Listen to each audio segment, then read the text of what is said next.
महाकवि कालिदास द्वारा रचित रघुवंश महाकाव्य। मृगया वर्णन। नवा सर्ग। संयम द्वारा अपनी इंद्रियों को जीत लेने वाले योगियों और प्रजा का पालन करने वाले राजाओं में सर्वश्रेष्ठ दशरथ जी ने अपने पिता के बाद उत्तर कौशल का राज्य बड़ी योग्यता से संभाल लिया, क्योंकि वे क्रौंच पहाड़ को फोड़ देने वाले कार्तिकेय के समान बलवान थे।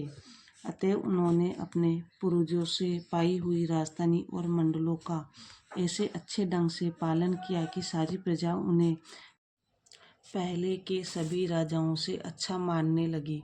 विद्वानों का कथन है कि संसार में दो ही तो ऐसे हुए हैं जिन्होंने कर्तव्य पालन करने के लिए लोगों को उनके परिश्रम का ठीक ठीक पुरस्कार दिया है। उसमें से एक तो इंद्र है, जिन्होंने समय पर वर्षा करके किसानों का परिश्रम सफल किया है, और दूसरे हैं मनुवंशी दशरथ, जिन्होंने सुकर्मियों को धन देकर उनका पालन पोषण किया। राजा दशरथ देवताओं जैसे तेजस्वी थे और उनका मन सब प्रकार से शांत था। राज्य को हाथ में लेते ही उनका देश धन धान्य से भर गया। रोग भी उनके राज्य की सीमा में पैर नहीं जमा सके। फिर शत्रुओं के आक्रमण की तो संभावना ही कैसे होती। जैसे दसों दिशाएं जीतने वाले रघु ने और बाद में उनके पुत्र अज ने पृथ्वी की शोभा बढ़ाई है, वैसे ही उन्हीं दोनों के समान शक्तिशाली महापराक्रमी दशरथ को राजा के रूप में पाकर पृथ्वी की शोभा न बढ़ी हो, ऐसा नहीं कहा जा सकता। जैसे यमराज सबको एक समान समझते हैं, वैसे ही वे भी सबके एक सरीका व्यवहार करते थे। जैसे कुबेर धन बरसाते हैं, वैसे ही धन बांटते थे। जैसे वरुण दुष्टों को दंड देते थे, वैसे वे भी दुष्टों को दंड देते थे। जैसे सूर्य का बड़ा तेज था, वैसे ही उनका भी असाधारण तेज था। सांसारिक ऐश्वर्य की प्राप्ति में वे ऐसे तल्लीन थे कि आखेट का व्यसन, जुए का खेल, चंद्रमा की परछाई युक्त मदिरा और नव यौवन पत्नी, कोई भी उन्हें आकृष्ट नहीं कर सका। वे इतने मनस्वी थे कि कभी इंद्र तक के आगे नहीं गिड़गिड़ाए। हंसी में भी वे झूठे नहीं बोले, और क्रोध होने की तो बात ही दूर है, उन्होंने अपने शत्रु को भी कभी कोई कठोर बात नहीं कही। उन राजवंश में श्रेष्ठ राजा दशरथ के हाथों अनेक राजा बने और अनेक बिगड़े, क्योंकि जो उनका कहना मान लेते थे वे दया करके उन्हें छोड़ देते थे, पर जो ऐंठकर उनसे टक्कर लेने के लिए सामना करते थे वे उन्हें मिटाकर ही दम लेते थे। केवल धनुष लेकर तथा अकेले ही एक रथ पर चढ़कर उन्होंने समुद्र तक फैली हुई सारी पृथ्वी जीत ली। वेग से चलने वाली हाथी घोड़े वाली उनकी सेना तो जय जयकार मात्र करती चलती थी। जब अकेले रथ पर चढ़े हुए कुबेर के समान संपत्तिशाली और धनुषधारी दशरथ जी पृथ्वी को जीतते हुए चलते थे, तब बादल के जैसा गरजता हुआ समुद्र उनकी विजय दुदुम्बी बजाता था।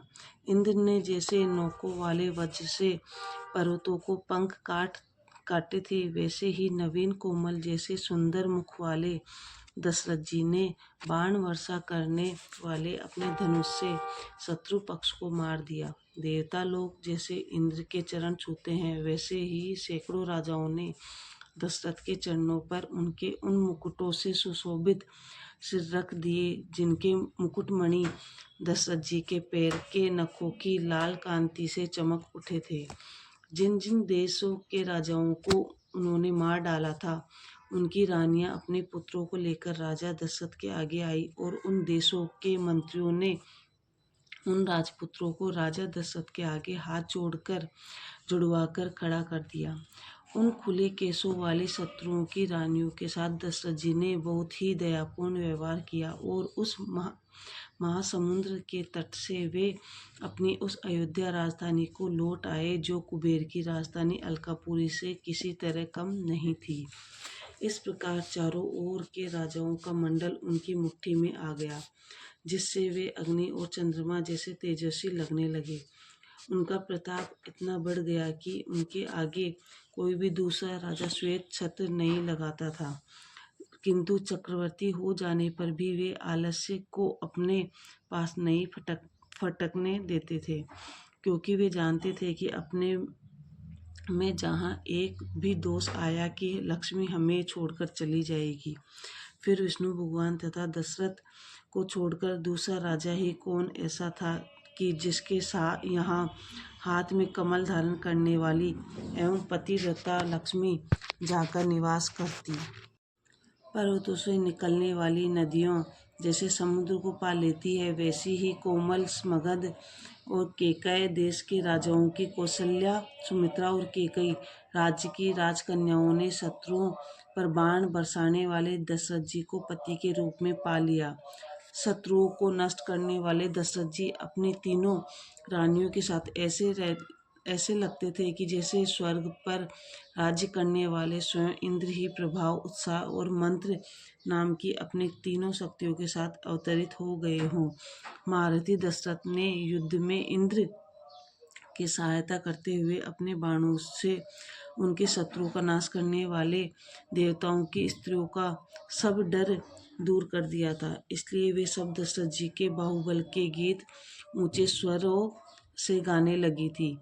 अपने बाहुबल से उन्होंने चारों ओर धन लाकर एकत्र कर लिया था। उनमें नाम को भी तामसी भाव नहीं था।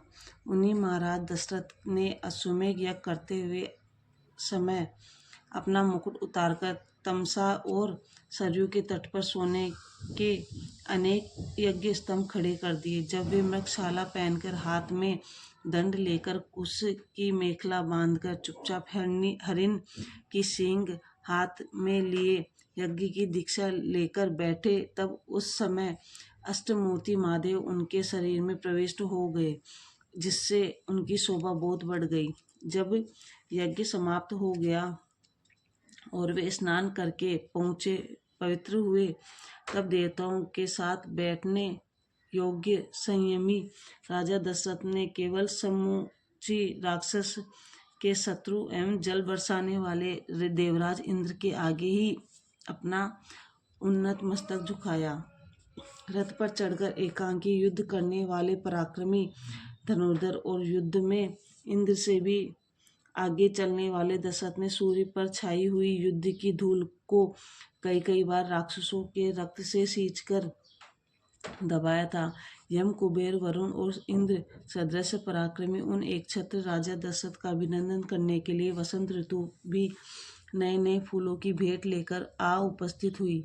उस समय सूर्य उत्तर की ओर घूम जाना चाहते थे, अतः उनकी सारथी अरुण ने घोड़ों की रास उधर ही मोड़ दी। तदंतर सर्दी दूर करके प्रातःकाल का पाला हटा और उसे और भी अधिक चमकाते हुए सूर्य ने हिमालय पर्वत से विदा ली। पहले फूल खिले, फिर नई कोपलें फूटी और फिर भोरे गूंजने लगे और तब कोयल की कूक सुनाई देने लगी। इस क्रम से धीरे धीरे वनस्थली में वसंत छाया हुआ दिखने लगा। राजा दशरथ की चतुराई से उनके पास बहुत धन एकत्र हो गया था और उस धन से वे अपनी प्रजा का बहुत उपकार करते थे।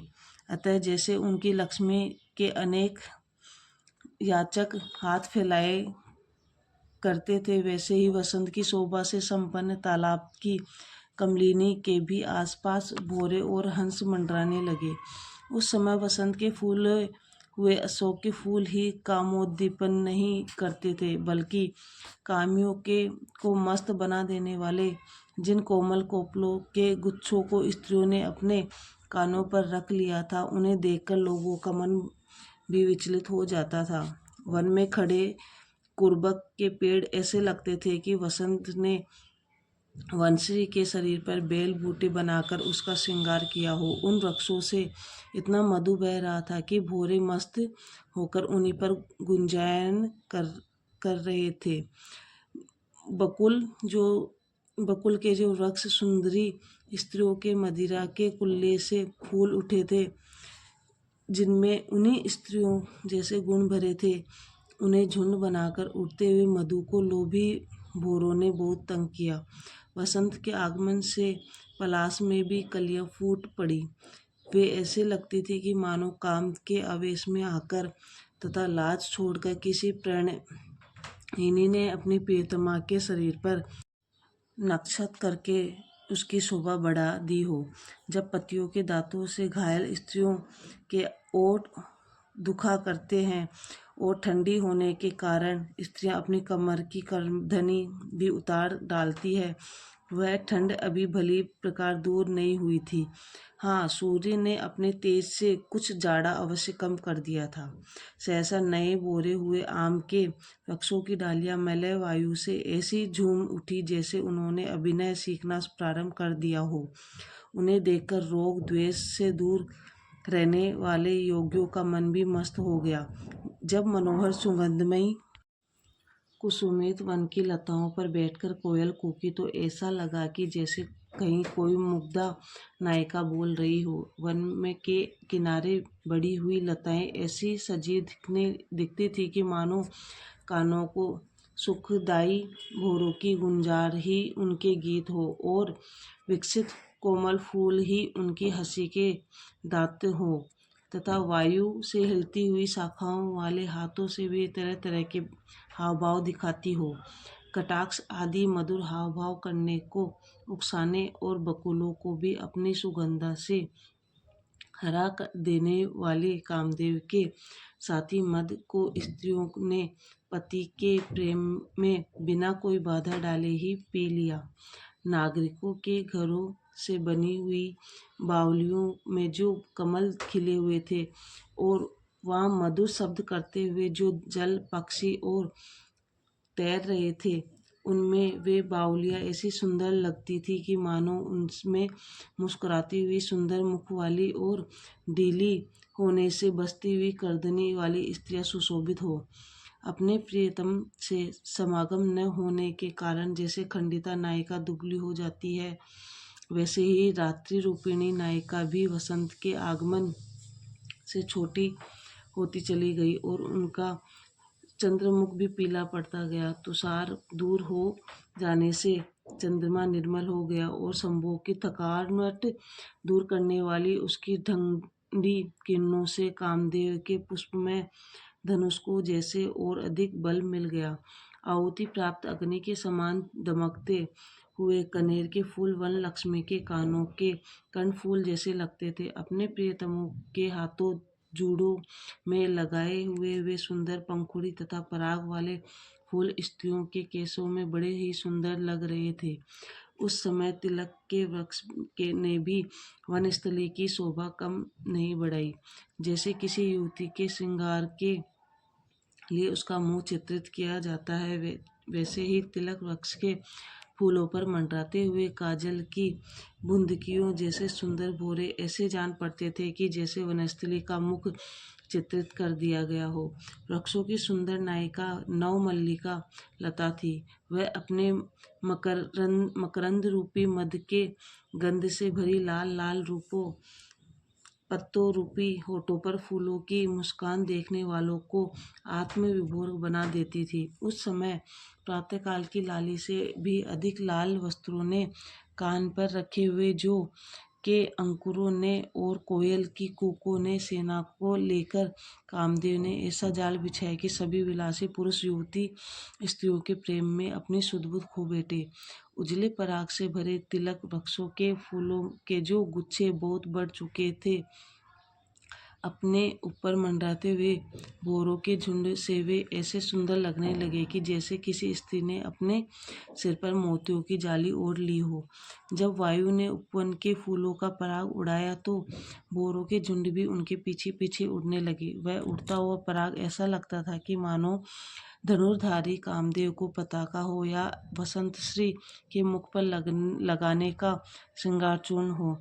वसंतोत्सव में जो स्त्रियां नए झूलों पर सावधानी के साथ झूला झूल रही थी, वे भी अपने हाथ की रस्सी को इसलिए छोड़ देती थी कि हाथ छूटने पर हमारे प्रियतम हमको थाम ही लेंगे और इसी बहाने हम उनके गले से लग जाएगी। उन दिनों कूकती हुई कोयले जैसे कामदेव का यह आदेश सुन रही थी कि हे स्त्रियों, अब रूठना छोड़ दो, लड़ाई झगड़ा मत करो, बीता हुआ चतुर यौवन फिर हाथ नहीं आएगा। यह संदेश सुनकर सभी स्त्रियां अपने अपने पतियों के साथ फिर विवाह करने लगी। भगवान विष्णु जैसे पराक्रमी वसंत ऋतु के सदस्य प्रसन्न और कामदेव के समान सुंदर दशरथ जी ने भी सुंदरी स्त्रियों के साथ वसंत ऋतु का आनंद लिया। फिर उनके मन में आखेट करने की इच्छा जाग गई, क्योंकि आखेट से बड़े लाभ होते हैं। उससे चलते हुए लक्ष्य को बींधने का अभ्यास हो जाता है। जीवों के भय और क्रोध आदि भाव पहचाने जाते हैं और परिश्रम करने से शरीर भी खूब बन जाता है। अतएव मंत्रियों की सलाह करके वे आखेट के लिए चल पड़े। जब शिकारी का वेश बनाकर अपने ऊंचे कंधे पर धनुष टांगे हुए तेजस्वी दशरथ राजा दशरथ घोड़े पर चढ़कर चले, तब उनके घोड़ों की टोपों से इतनी धूल उड़ी कि उससे आकाश में चंदोवा सा तन गया। उनके केशों में वनमाला गुथी थी। वे वृक्ष के पत्ते जैसे गहरे हरे रंग का कवच पहने थे और घोड़ों के वेग से चलने के कारण उनके कानों के कुंडल हिल रहे थे। इस वेश में चलते हुए वे उस जंगल में जाकर पहुंचे जहां रोज जाति के हरिण घुमा करते थे। कोमल लताओं का रूप धारण करके वन देवता भी भौरों की आंखों जैसे सुंदर नेत्र वाले और अपनी नीति से कोमल की प्रजा को सदा सुख पहुंचाने वाले राजा दशरथ को देखने के लिए वहां जा पहुंचे। तदंतर वे उस जंगल में पहुंचे जहां उनके सेवक पहले से ही जालों और शिकारी कुत्तों को लेकर पहुंच चुके थे। वहां न अग्नि का भय था न चोरों का। वहां की पृथ्वी घोड़ों के लिए अच्छी थी। वहां बहुत से ताल थे जिनके चारों ओर बहुत से हरिण, पक्षी और नीलगायें चरा करती थी। तब उस सुंदर तथा स्वस्थ राजा ने अपना वह चढ़ा हुआ धनुष उठाया, जिसकी टंकार सुनकर सिंह भी गरज उठे। उस समय वे उस भादों के महीने जैसे लग रहे थे जिसमें इंद्रधनुष निकला हुआ हो और उसमें सोने के रंग की पीली बिजली की डोरी बंधी हुई हो।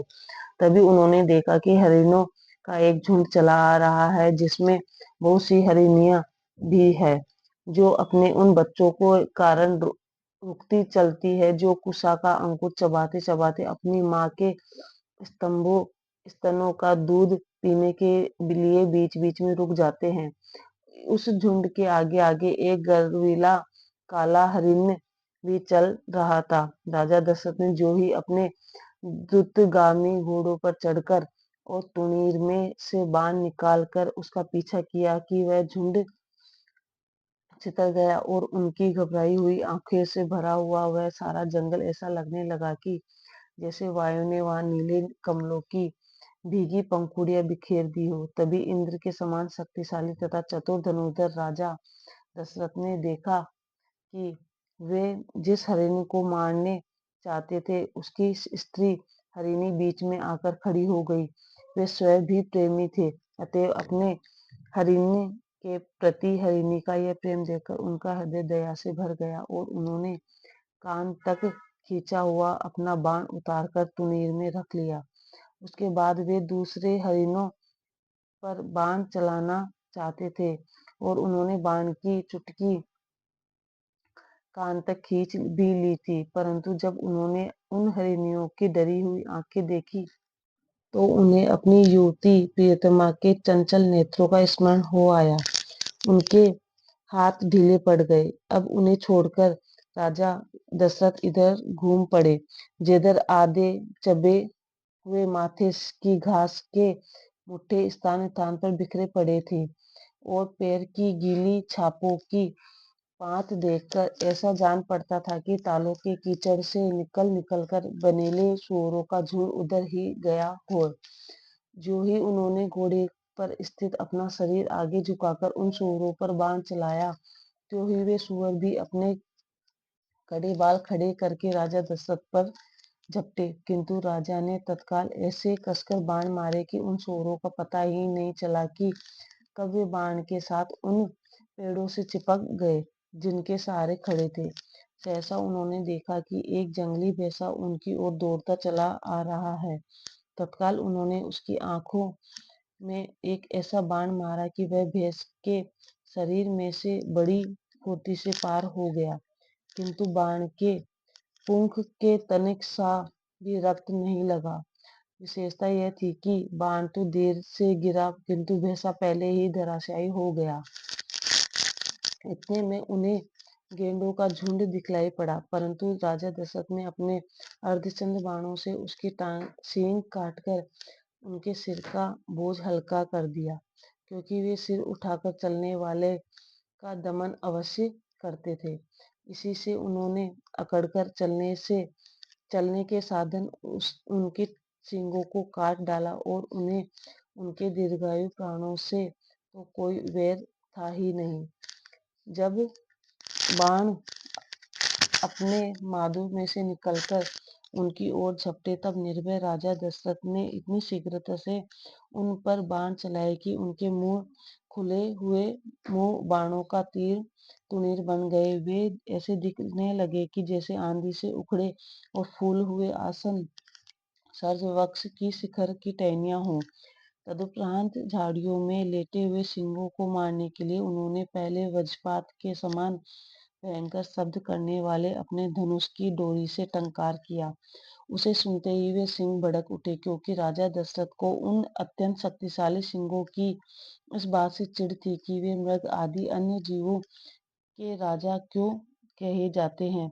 बस हाथियों से वैर रखने वाले उन सिंहों को उन्होंने मार डाला, जिनके नुकीले नखों से अब तक गुंजायमान अटकी हुई थी।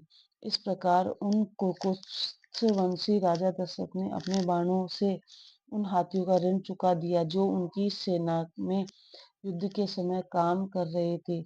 चमर मृगों के चारों ओर अपना घोड़ा दौड़ाते हुए राजा ने भाले की नोक वाले बाण बरसाकर उन मृगों की चंवर वाली पूंछ काट ली। इससे उन्हें ऐसा संतोष हुआ कि जैसे चंवरधारी राजाओं के श्वेत चंवर ही उन्होंने छीन लिए हो। उनके पास से कभी कभी सुंदर और चमकीले पूंछों वाले मोर भी उड़ जाते थे, परंतु वे उन पर बाण नहीं चलाते थे, क्योंकि उन्हें देखकर राजा दशरथ को रंग बिरंगी मालाओं से गुथे और संभोग के कारण खुले हुए अपनी प्रियतमा के केशों का उसे स्मरण हो जाता था। कठोर परिश्रम से उनके मुंह पर जो पसीना आ गया था, उसे उस वन्य वायु ने सुखा दिया, जो जल के कणों से शीतल होकर पत्तों और कलियों को गिराता हुआ वह बह रहा था। इस प्रकार अपना सब काम भूल और राज्य का भार मंत्रियों पर छोड़कर वन में आए हुए राजा दशरथ का मन आखेट के व्यसन में ने ऐसे वैसे ही लुभा लिया, जैसे कोई स्त्री अपने पति की सेवा करके उसे अपनी मुट्ठी में कर लेती है। आखेट का व्यसन उन्हें ऐसा लगा कि कभी कभी उनको सारी रात फूलों पत्तों की सैया पर रात को चमकने वाली बूटियों के प्रकाश में बिना किसी सेवक के अकेले ही काटनी पड़ जाती थी। सवेरे जब नगाड़ों के समान शब्द करने वाले हाथियों के कानों की फटफट ध्वनि होती थी, तब उनकी नींद खुलती थी। उस समय वन के पक्षी चारणों के समान जो मंगल गीत गाते थे, उन्हें सुनकर वे मस्त हो जाते थे। एक दिन राजा दशरथ जंगल में एक रूढ़ मृग का पीछा करते हुए अपने साथियों से दूर निकल गए। थकावट के कारण उनका घोड़ा मुंह से फेन फेंकने लगा। उसी पर चढ़े हुए वे तमसा नदी के तट पर जा पहुंचे, जहां बहुत से तपस्वियों के आश्रम थे। उस समय वहां कोई जल में घड़ा भर रहा था, तो सो सुनकर उन्होंने समझा कि यह हाथी है। बस बाण निकाला और शब्द पर लक्ष्य करके राजा ने तुरंत शब्द भेदी बाण चला दिया। हाथी को मारना शास्त्र विरुद्ध है, इसलिए दशरथ ने जो किया वह उनके लिए अनुचित था, परंतु कभी कभी विद्वान लोग भी आवेश में आकर अंधे हो जाते हैं और उल्टा काम कर डालते हैं। तत्काल कोई चिल्ला पड़ा, हाय पिता! यह सुनकर राजा का माथा ठनका और वे उसे ढूंढने चले। आगे जाकर उन्होंने देखा कि नरकट की झाड़ियों में बाणों से बिंधा और घड़े पर झुका हुआ एक मुनिपुत्र पड़ा हुआ है। उसे देखकर उनको ऐसा कष्ट हुआ कि मानो अपने ही तन के बाण चुभ गए हों। जब श्रेष्ठ वंशज राजा दशरथ ने घोड़े से उतरकर घड़े पर झुके मुनिपुत्र से उसका वंश परिचय पूछा, तब उसने लड़खड़ाती वाणी में बतलाया कि मैं ब्राह्मण नहीं हूँ, मेरे पिता वैश्य और माता शूद्र है।